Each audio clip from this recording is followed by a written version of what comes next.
ପିଲାମାନେ ଶୁଭ ସକାଳ। ଆମେ ପୂର୍ବ କ୍ଲାସରେ ପଢ଼ିଥିଲେ କବି ବଟକୃଷ୍ଣ ଓଝାଙ୍କ ଲିଖିତ କବିତା ନଈ ଗଲା ଆପେ ମଥା। ତାର ଅବଶିଷ୍ଟାଂଶ ଆଜି ଆମେ ଆଲୋଚନା କରିବା। ତେଣୁ ବର୍ତ୍ତମାନ ମୁଁ କବିତା ଗୁଡ଼ିକ ଆବୃତ୍ତି କରୁଛି, ମନ ଦେଇ ଶୁଣ। ଭାବି ଭାବି ଦିନେ ବେଳ କାଳ ଉଣ୍ଡି କହିଲେ ମନର କଥା, ଗୋପବନ୍ଧୁ ବାବୁ ହସିଲେ ଅଳପ ତଳକୁ ନୁଆଇଁ ମଥା। ତୁମ ଟଙ୍କା କଥା ଅଛି ମୋର ମନେ, ଦେଇ ନାହିଁ ଜାଣି ଜାଣି, କଥା ଯଦି ମୋର ରଖିବ ଅନନ୍ତ ଏଇ କ୍ଷଣି ଦେବି ଆଣି।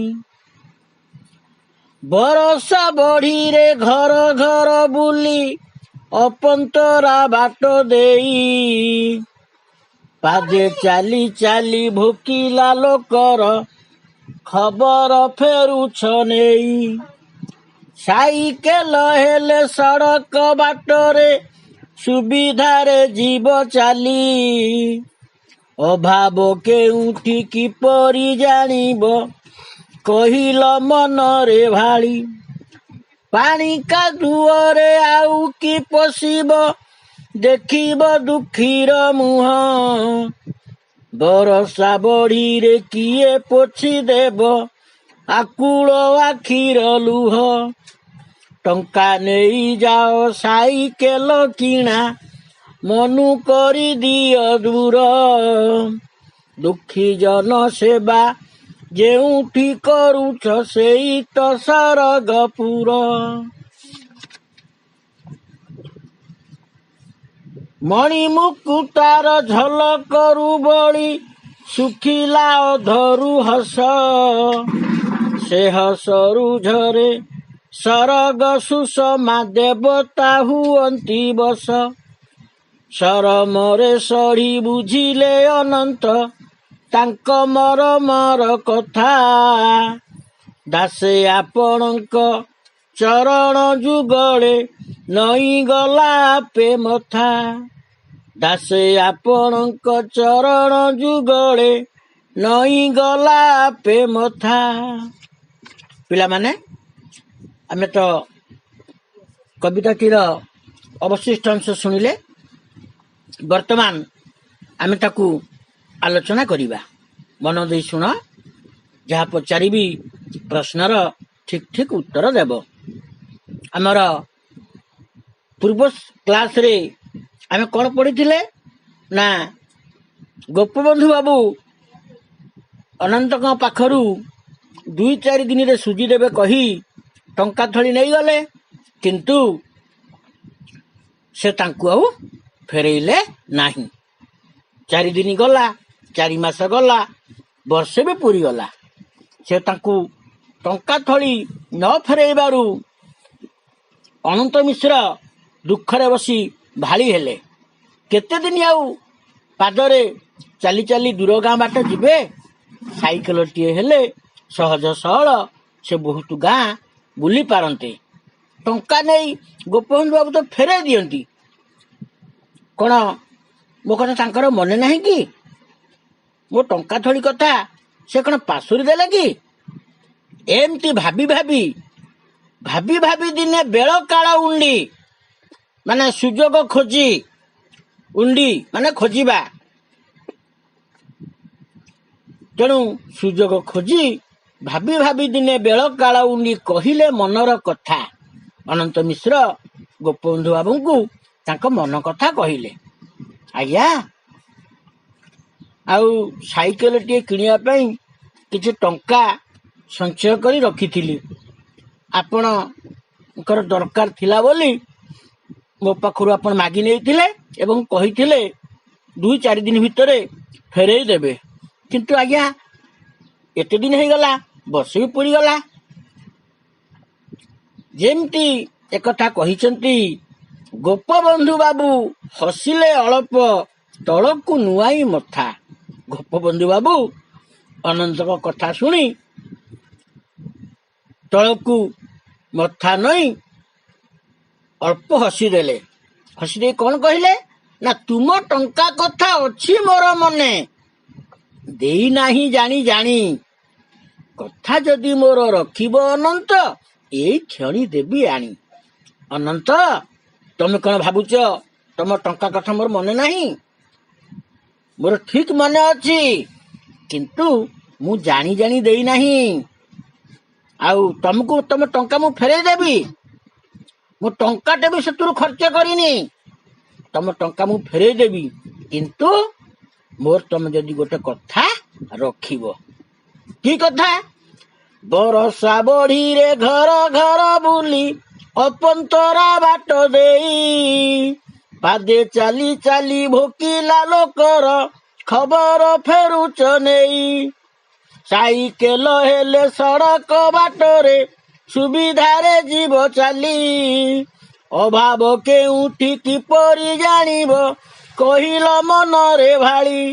ଅନନ୍ତ, ତମେ ଝଡ଼ ବର୍ଷା କିଛି ଖାତର ନ କରି ଅପନ୍ତରା ବାଟ ଦେଇ, ଅପନ୍ତରା ମାନେ କ'ଣ କିରେ? ମାନେ ଯେଉଁ ଅଞ୍ଚଳକୁ ବିଶେଷ ଲୋକ ଚଳାଚଳ ନ କରନ୍ତି, କାଦୁଅ ରାସ୍ତା, ଯୋଉଟା କି ଲୋକମାନେ ସେଠାରେ ଚଳାଚଳ କରିପାରନ୍ତି ନାହିଁ, ତାକୁ କୁହନ୍ତି ଅପନ୍ତରା। ତେଣୁ କିନ୍ତୁ ତମେ କ'ଣ କରୁଛ ନା, ବର୍ଷା ବଢି କିଛିକୁ ଖାତର ନ କରି ତମେ ଅପନ୍ତରା ବାଟ ଦେଇ ବହୁତ ଗାଁ ବୁଲି, ପାଦରେ ଚାଲି ଚାଲି ବୁଲି ତମେ ଭୋକିଲା ଲୋକର ଖବର ନେଇ ଫେରୁଛ। କିନ୍ତୁ ସାଇକେଲ ହେଲେ ତମେ କ'ଣ ଆଉ ଅପନ୍ତରା ବାଟ ଦେଖିବ? କାରଣ ସାଇକେଲ ତ କାଦୁଅ ରାସ୍ତାରେ ଯିବନି, ପାଣି ରାସ୍ତାରେ ଯିବନି। ତେଣୁ ତମେ ସଡ଼କ ବାଟରେ ସୁବିଧାରେ ଚାଲିଯିବ। ଆଉ ଯେଉଁମାନେ ସଡ଼କ ପାଖରେ ରହୁଛନ୍ତି ତାଙ୍କର ତ ବିଶେଷ ଅସୁବିଧା ନାହିଁ, ସେମାନେ ସବୁ ପ୍ରକାର ସୁବିଧା ପାଇପାରନ୍ତି। କୋଉମାନେ ଅସୁବିଧାରେ ପଡ଼ନ୍ତି ନା, ଯେଉଁମାନଙ୍କ ଗାଁକୁ ରାସ୍ତା ନାହିଁ, ଭଲ ରାସ୍ତା ନାହିଁ, ପାଣି କାଦୁଅ ରାସ୍ତା, ସେଇ ଲୋକମାନେ ହିଁ ଅସୁବିଧାରେ ପଡ଼ନ୍ତି ବା ଅସୁବିଧା ଭୋଗନ୍ତି।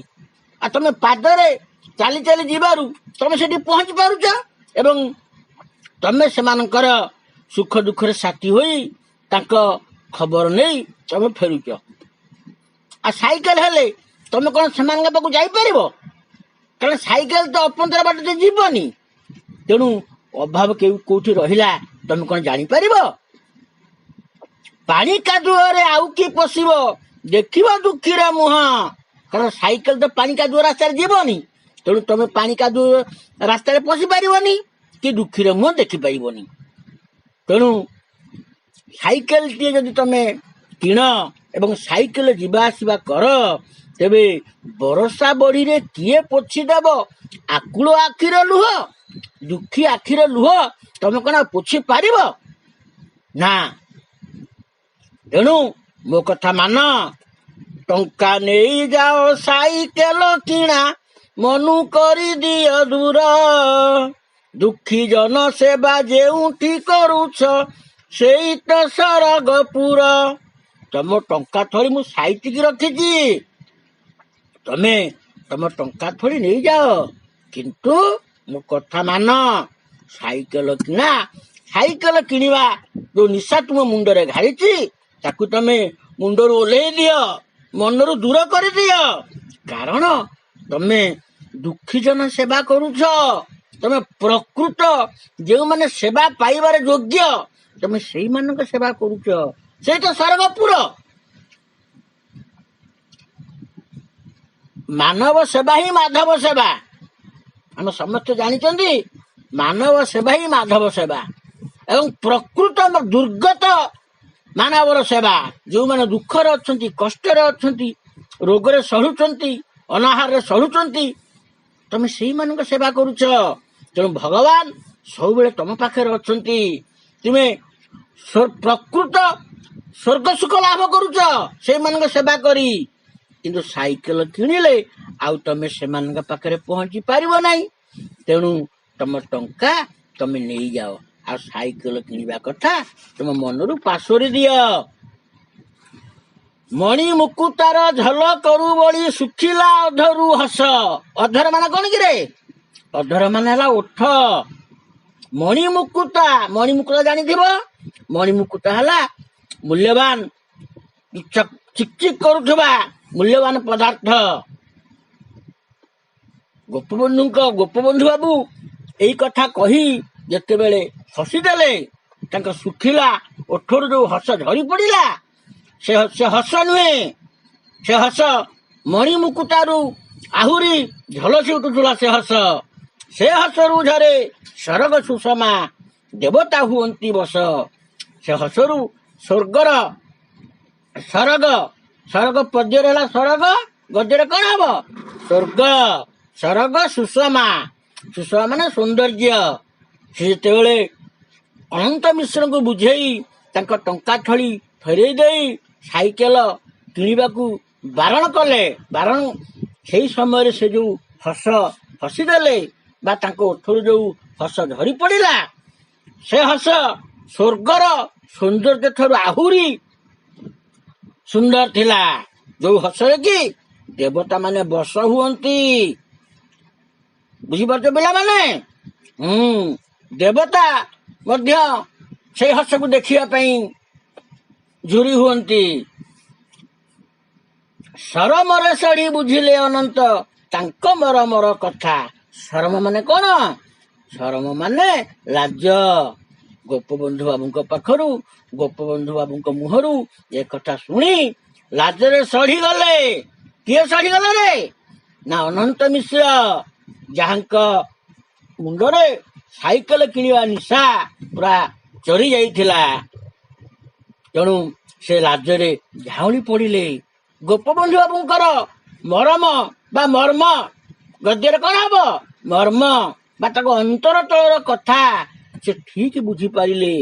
ଗୋପବନ୍ଧୁ ବାବୁ କାହିଁକି ସାଇକେଲ କିଣିବାକୁ ବାରଣ କଲେ ଅନନ୍ତ ମିଶ୍ରଙ୍କୁ, ଅନନ୍ତ ମିଶ୍ର ଠିକ ବୁଝିପାରିଲେ ଏବଂ ଲାଜରେ ତାଙ୍କ ମଥା ନଇଁଗଲା। କୋଉଠି ନଇଁଗଲା ରେ? ନା ଦାସେ ଆପଣଙ୍କ ଚରଣ ଯୁଗଳେ। ଦାସେ ଆପଣ କିଏ? ମୁଁ କହିଥିଲି ଦାସେ ଆପଣ କିଏ? ଗୋପବନ୍ଧୁ ବାବୁ। ତାଙ୍କ ଚରଣ ଯୁଗଳେ, ଯୁଗଳ ମାନେ କଣ? ଦୁଇ ପାଦକୁ କହନ୍ତି ଚରଣ ଯୁଗଳ। ତାଙ୍କ ଦୁଇ ପାଦ ତଳେ ଅନନ୍ତ ମିଶ୍ରଙ୍କର ମଥା ଆପେ ଆପେ ନଇଁ ଆସିଲା। ସାଇକେଲ କିଣା ସେ ମନରୁ ସବୁଦିନ ପାଇଁ ପୋଛିଦେଲେ। ସେ ଗୋପବନ୍ଧୁ ବାବୁଙ୍କ କଥାକୁ ଠିକ ବୁଝିପାରିଲେ। ହେଲା ପିଲାମାନେ?